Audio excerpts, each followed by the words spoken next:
مولانا فضل الرحمان عرف ڈیزل نے اپنی حیثیت دکھاتے ہوئے جب سے آزادی مارچ کا اعلان کیا ہے، ایسا معلوم ہوتا ہے کہ تمام سیاسی پارٹیز اور لبرلز کی دم توڑتی سانسیں واپس آ گئی ہیں، ایک ایسے وقت پہ جب ملک کشمیر اور معیشت کے محاذ پہ لڑ رہا ہے۔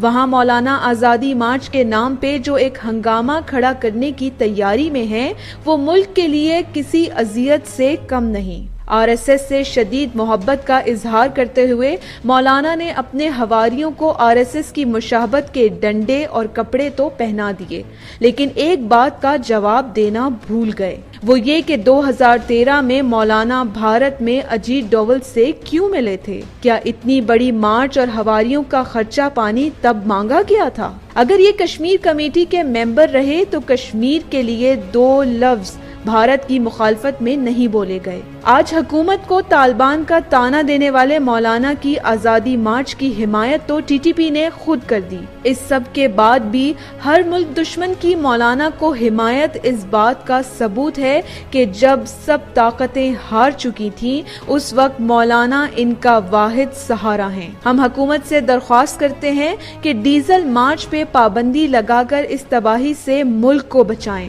ورنہ ان قریب ملک کو ایک شدت پسند اور ملک دشمن تحریک کا سامنا کرنا پڑے گا۔